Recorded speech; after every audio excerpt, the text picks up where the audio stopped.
Hello and welcome to my new art video tutorial, how to draw a realistic glass of water with water pouring into it. The first thing for this drawing is to draw the ellipse of the top of the glass. So the ellipse is just a circle of the glass seen at an angle. And then we try and mark out the lines on either side of the glass and just check the ellipse seems right by looking carefully at the glass that we are basing the image on. As you become more confident with lines that you do, you can make them a little bit darker, and then you look at the top ellipse and you work out how the base of the glass will be similar, but probably a bit more open ellipse, a bit broader, wider at the base, because you're looking slightly down at it. I tend to draw the back of the ellipse as well as the front, just so that I know that the front's going to work. So even if I can't see it in the glass that I'm looking at, it helps just for the organisation of it. Okay, next we'll draw the bottle. There's going to be a bottle, a glass bottle, and it's going to be pouring water. So I just get the size of that, and I want to find where the water's going to go. So I have a few images that I'm basing this on, and I'm sort of putting them together in my head. Now I want to splash so the water comes through and splashes, and these sort of wavy lines want to be created.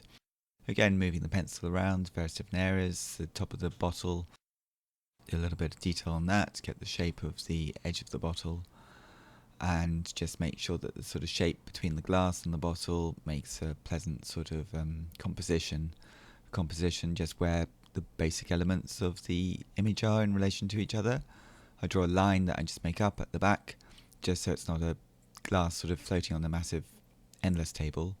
And now I'll put a little bit more detail in the top of the bottle, and I need to just work out the shape of the water pouring down just to make sure I've got that right, because that's really what this whole image is about. Some of the marks I make a little bit darker just so that I can see where I'm going. Starting to think about tone a little bit, so it's not just outline at this stage. Most objects have a thickness to them, so the glass will have a thickness around the rim. So I'll put that in, knowing that I could erase some of these lines later on, but just to get that coming along at this stage would be good. And then I think I'm going to just work on the water coming down a little bit now. Now at this junction here, it's just where the ellipse is and the glass going through. Some of it you can see through the water and you can see through the glass. It's translucent or transparent, but some of it will be opaque, so the very shiny parts of it will be opaque, and the very darkest parts will be opaque as well. So all of that sort of quality of water and wetness and glass is similar, and it's to do with tone, how light or dark something is. So I'm starting to add a few of the darker areas to the splash of water, the pouring of water going into the glass, starting off with the darkest areas and sort of looking at the image that I'm basing this on to see where they go. Trying not to think too much about making it look right or look like a glass of water with water pouring into it, but just trying to accurately draw what I see in front of me, draw the shapes that I see, and get the sort of energy of the lines and the curves. So I like to move around a little bit in the drawing, otherwise you get a lot of detail in one area, and then it's quite hard for me to develop that into another area. So I've got a little bit of the water, and I just need to get this splash in here now, I think. So the water's sort of funneling in, and the water in the glass, it is misshapen because of the water pouring into it. So these sort of misshapen wave-like forms and circles of air within the water, I want to try and capture some of those. So even at this stage I'll put like a darker side on one of them and then a lighter side on the other. So I've left the base of the glass, which is important because there's going to be some probably interesting light source at the base of the glass later on. So I just firm up the ellipse at the base, checking that they're right, and then linking that to the wave of the water in the middle of the glass. Trying to do that not as a single line, but as a variety of lines going through, so that it's broken shapes which will involve more movement. If you have a continuous steady line, it can tend to make an image seem quite flat, like a poster.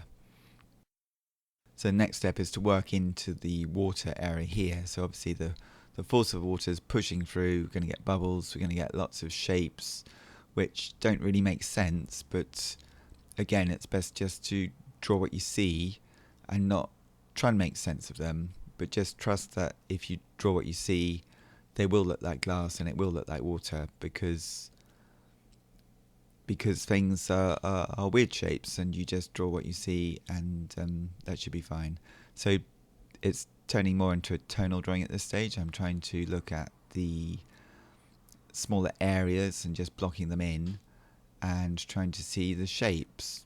Again, not thinking about what the shapes are, but just seeing the shapes, where they go, moving around, starting to get some scale of large shapes and small shapes. The splash up here, I want to do that so it really has some sort of power and movement into it, because it's obviously, I'm working from a photograph or a series of photographs, so it's captured the movement of water, but it's also an image that you can't really see in real life because a photograph can pick it up.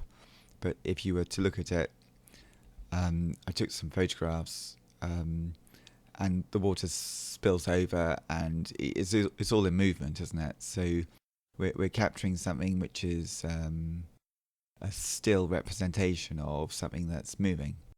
So working up to the top of the bottle, then going back, I think I need to go back into this sort of wave-like form in the center, and I'm using a grey piece of paper, which is like a mid-tone, so that will be very useful later on when we put some light sources in, which I'll use a soft white pastel for that.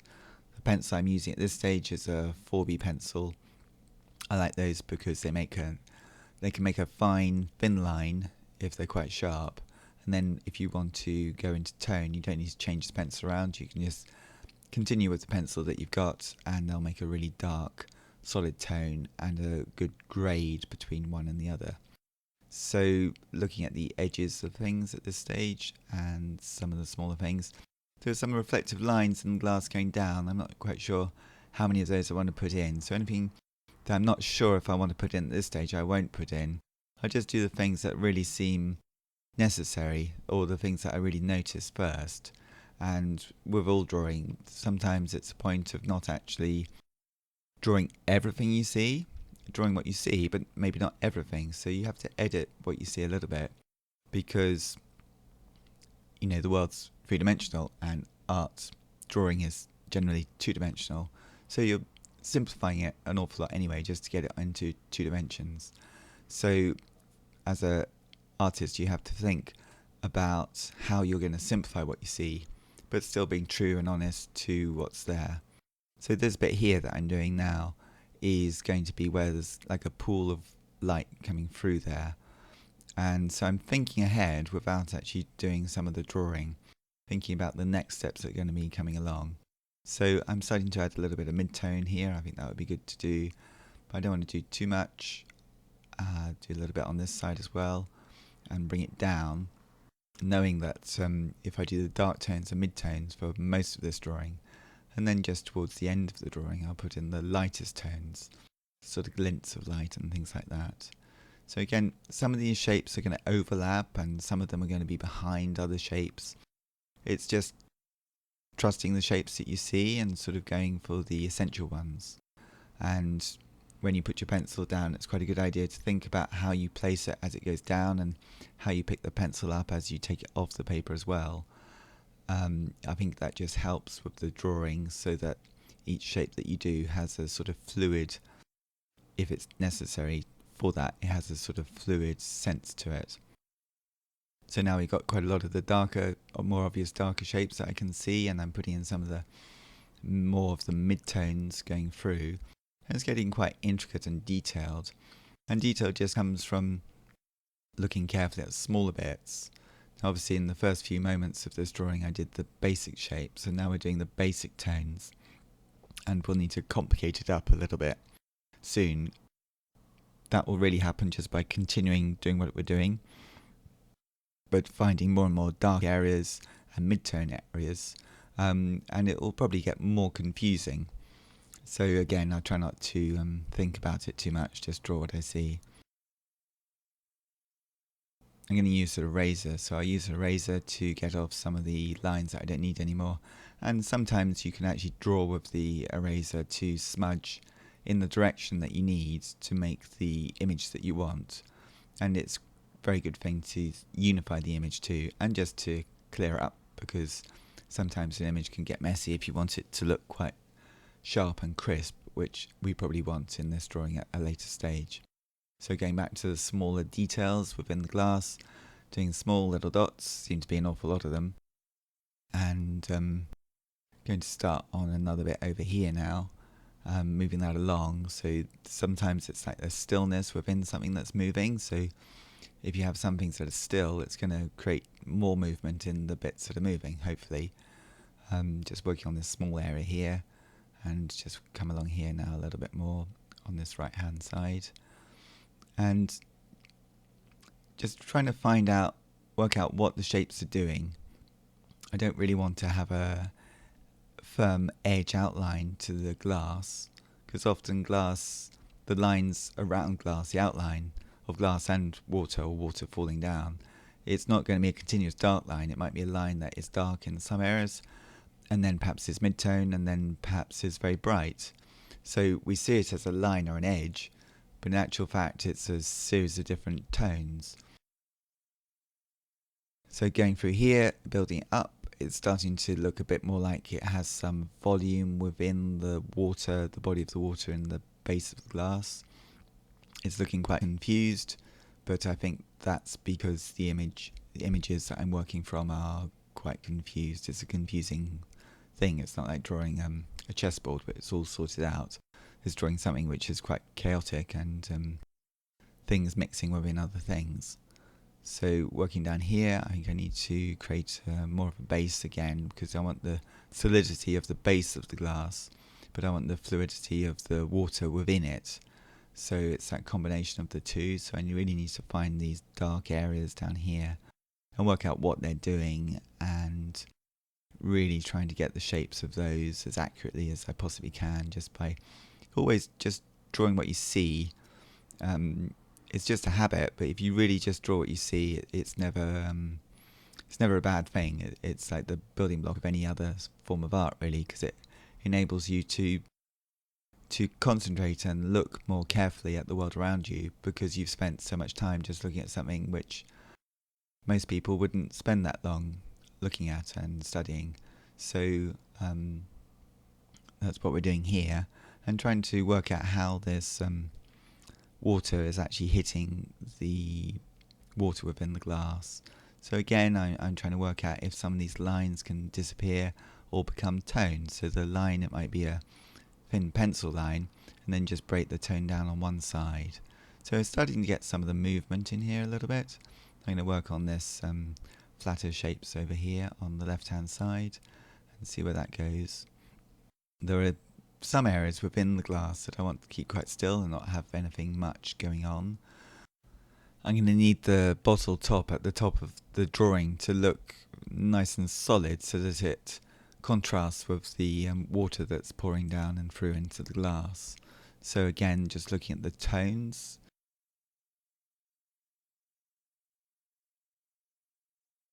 So remember, the paper that I'm using is grey. It's just a slight grey. It's not very, very bright or white. So from the video, you can see on the pencil, the whiteness of the tip of the pencil, at the far end of the pencil, as it were, is very bright in comparison to the paper. So that means that that will be very useful later on if I put little bits of white pastel in. But it's too early to do that at this stage, but it's useful to know that I'm going to be able to do that later on. So along here, trying to sort out how this glass has tones and shapes in it that sort of makes sense. So I don't need to spell everything out. It's not a cartoon. I am in, the reality of things are quite complicated sometimes, and just to draw that complexity without trying to figure it out, but limit a little bit how much of it you depict, is probably the way to get most success within your drawing if you're looking to draw realistically. So again, working up here, sort of almost out of the picture, just it's some sort of tone.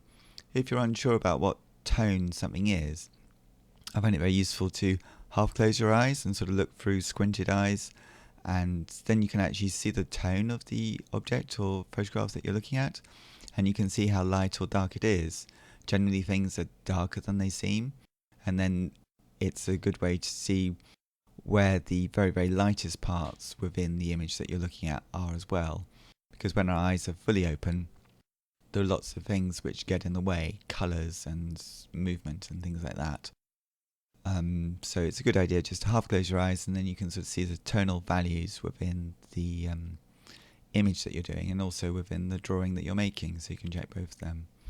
So just straightening this line up here a little bit, because notice it's not quite what I want, and going to move on to the next stage quite soon. Just need to find these little bits in here, just getting it ready for the next stage, so that I really don't want to go backwards and come back to this later on. I want to do almost too much so that I have a really good foundation to put the lighter tones on. But before I do the lighter tones, I'm going to swap pencils in a minute and get a charcoal pencil which has a much darker tonal range than this 4B pencil, because the image that I'm doing has a very strong tonal contrast between really light and really dark. And this 4B pencil, although it does get dark, it doesn't get quite as dark as a darker pencil. But I'm not quite ready for that yet, so I keep looking, keep really looking. Every time I see something, I draw it, and I don't draw much because I need to go back and look at what I'm drawing first. So again, I use a eraser, just sort out the drawing, anything that I'm not sure about or that would be useful, just a bit more blurry. I don't want that much detail in various passages and areas. Just use the eraser, and it will unify certain areas of the drawing so that you have some areas which are more general and other areas which are sharper. Now this shadow within here, there's going to be a shadow clearly because I'm going to have light coming into the glass. But as light comes into the glass, it normally leaves the other end in like a pool of light, which is quite bright, almost like a prism of light coming through. And that's often near the darkest parts of the image or the drawing. So I've been working at the base of this drawing for quite some time now, trying to get the darkest parts in and the shadow in, by leaving a small area for this sort of pool of light. Again, thinking ahead a little bit, so that I'm doing the foundation drawing. I had the basic shapes, and now I'm doing the foundation tones, and I just need to keep going and double checking that they're okay. So trying to do this in real time as much as I can, and working out there must be some sort of smaller tones up here in the glass bottle, so I'll put those in right now. And I don't want to draw attention to it too much.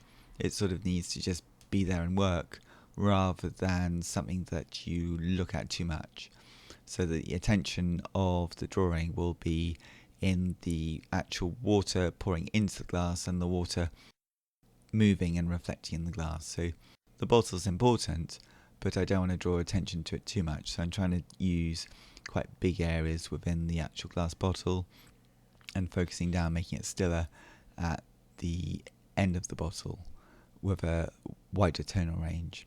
Again, going on the ellipse where we started this drawing, just checking and seeing how it's going to work tonally, so it's no longer a line or a double line, but it's becoming a tonal range.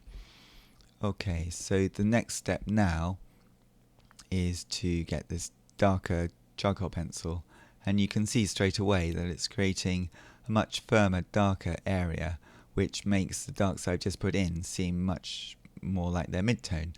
So I've suddenly got something that you can't really get darker than in a picture. So it's going to be really, the strongest tonal contrast is going to be for the dark here, and then I'm going to put the light in later on. So I've got to be very careful with this. I don't use too much because I don't want it just a black and white drawing. I want it a full tonal range. But you can see straight away that that tonal range is very useful, but it means that there's quite a lot more to do. So again, I'm going over the 4B pencil with this new darker pencil, and some of the shapes I'm just repeating on top, but I try to not to do that, because otherwise you can just be copying your drawing on top of itself. So I think it's always best to keep looking at the image or the object that you're drawing from, and not really supposing that the drawing that you're doing is working or is good. You just keep redrawing it on top of itself, so that you don't end up just copying the shapes in your drawing, but you're questioning the image that you're working from. So you're always going back to the original source, or the secondary source that you're using. So secondary photographic source that I'm using for this. Along the ellipse, I do that a little bit more, and then within here it's really important again just to get those final tones in. So I'm getting quite close to the stage now where I would like to add some of this white soft pastel that I've talked about, but I just need to get a few more of these dark tones in, and then I think the base, the table that the glass is on, that probably needs to be a mid-tone. I don't want to do a tone in the back of the drawing, because I wouldn't know what it would look like. The images that I'm using don't have a dark tone, so if I put a dark tone in the back, I won't know what the glass would look like with a dark tone behind it. But I can do that for the front parts, like the table surface that it's on. I can change that tone quite easily later on. I probably won't use this charcoal pencil that I'm using for that, because it might be a little bit too dark.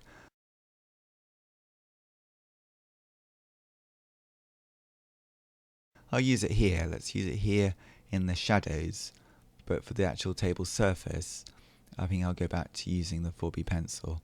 So again, even at this stage, the sort of pool of light that I was mentioning is starting to have an effect, starting to feel like there is some form of light going through the glass and through the water. So that's because I've been looking carefully at the tones, the tonal range. So you can't really get something looking bright unless you have something dark next to it. So it's just that sense of creating a full tonal range of light and dark, and then you really will have light bits. So again, I'm finding more and more things here which should be darker. It wasn't that the earlier pencil drawing wasn't useful, it's just that now I've got the next pencil, I just build on top of what I had. So working on the bottle here, again keeping it quite simple so that it's nice and solid, simplifying it as much as I can, getting some big blocks of dark up here, so it's changing the areas that I haven't drawn in the bottle just by making the areas next to them dark. So again, I think about where next. So I just use the eraser and rub out some of the smudges. You know, when you draw you get some graphite on your hand and it can smudge over. Sometimes I use a piece of paper to stop that happening, but just for speed you can just let it go and then just use a razor to get rid of it later on. So again, thinking of the sense of the actual glass pouring out, the water pouring out of the bottle into the glass, I want to try and capture that with the direction of these marks that I'm putting in this bottle, so they have a sort of directional flow to them. Just trying to find a few more up here, just trying to get it just what I want before I go to the next stage. A little bit more mid-tone, I think, just by using this pencil and not pressing down quite so hard, then you get quite a nice mid-tone with it. I think generally speaking with art materials, it's good not to have very many of them, but to really know what each one can do. And then you won't be surprised by what the pencils or materials that you use can do. You get used to them, so you can use them as best they possibly can be used. So the splash up into the water is starting to come along a little bit. These dots seem to be everywhere, little splashes of water on it. I don't want to put them all in because it will mean it's too still if I put too many of these small little details in. But it's starting to get more of a tonal texture and movement. It's more dynamic sort of quality in the middle of the glass now, and it's also making some of the other areas seem quite still, which is what I want, that sort of contrast between movement and stillness. So going back to the 4B pencil and just shade in. Just being left-handed, I tend to start on the left of things. Just shade in the left-hand surface of the table it's on, just trying to find a tone that would work. And once I've got that, I think that's about it now. Then I'll just continue that along. I use the side of the pencil, putting the pencil quite at an angle down so that it's the side of the graphite in the pencil that's shading, so I don't get the thin scratchy marks of the pencil, but using the side of the pencil it would be much more even and flat, because I don't want lots of marks in this table surface. I want it quite flat, again, so it contrasts with the movement and the tonal range in the glass and the water. So it just takes a little bit of time moving it along here, and then I sort of put the tone on top of itself so that there aren't too many edges. You can get edges, for example, when you use felt tip pens. Want a tone in a flat area, it's very difficult not to get them in sort of ridges of tone, which I've got here as well, but I'll try and get rid of those later on. But first of all, I just go right up to the edges of the drawing on the left hand side. Again, just making it a little bit flat, and I can use an eraser or something like that later on to simplify it, or maybe just do one loose thin tone over the whole thing, just to unify and flatten this surface, so it doesn't look like lots of little pencil marks, but it looks just something which is a tone, is a flat tone, something that doesn't draw your eye or attention to, and doesn't take away from the main subject of this image. So again, just working towards the right hand side, just getting into that corner there. It's a little bit jumpy, the tonal range needs to be flattened down a bit, so let's get this corner in here. Right, that's okay. And now I just added some tone to it. That sort of jumped on the video, but added some tone to it, and now I'm back to the black charcoal pencil and just putting the final tones in there. So at this stage I'm going to use the white pastel, and this is a soft white pastel, which is, again, it's contrasting with the slightly grey paper, so that's essential to have those grey paper first before you put the white pastel on, otherwise it won't show up. That's the main reason to use the grey paper in the first place. And then this white pastel is quite soft, which means you can smudge it with your finger, so you put it on your drawing and it sort of breaks on the surface of the drawing a little bit, and then you can smudge in those little crumbs and breaks and just smudge the marks that you made. So it doesn't matter if you do too much, because you can just limit it a little bit, but you don't want to find too many highlights, because it will take away the power of the material that you're using if you use too many highlights. So in the water there are going to be some lighter areas. I'll do those as well. Straight away you can see just by this one I just did that you have a like a pool of light within it. So I want to put it just the essential areas, and not so it's sort of dotted around too much. So there must be some up here. Let's put that up there. That creates quite a strong light form in the bottle at the top.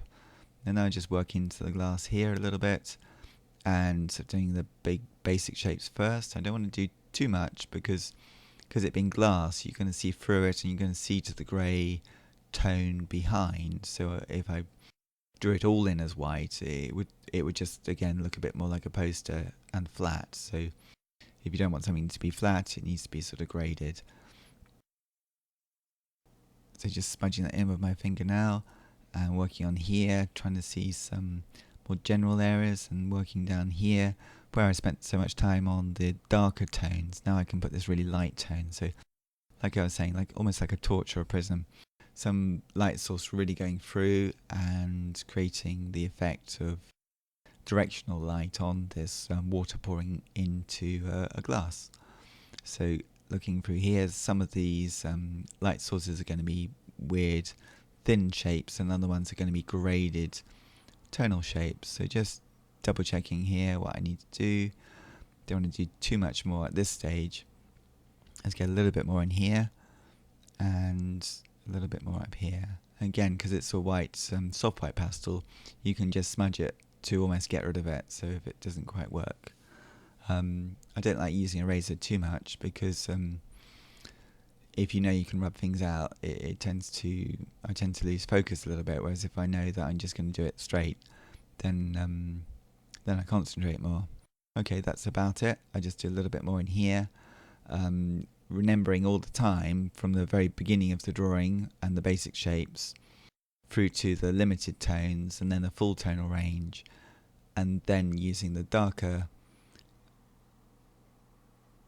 charcoal pencil and then using the brighter white.